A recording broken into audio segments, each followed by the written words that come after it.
Getting a random error on the Ninja Swirl screen?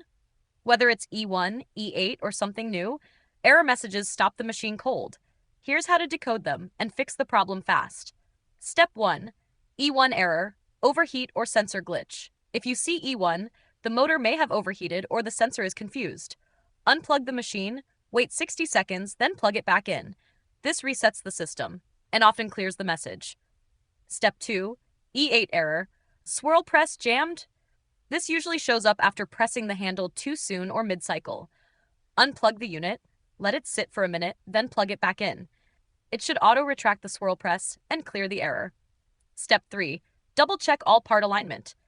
Many errors happen when parts aren't fully locked in, especially the lid, outer bowl, or swirl mechanism.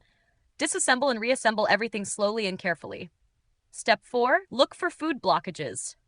If thick or frozen over mix is jammed in the nozzle or paddle, it can trigger an error. Clean the nozzle, swirl press, and paddle before restarting. Step 5. Still stuck? Take a photo or video of the error.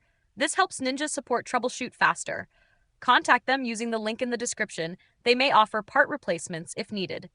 If this helped you clear an error, subscribe to No Filler Fixes for more helpful fixes. Leave a comment if you see a code we didn't cover. We'll investigate it next. Thanks for watching, and happy swirling!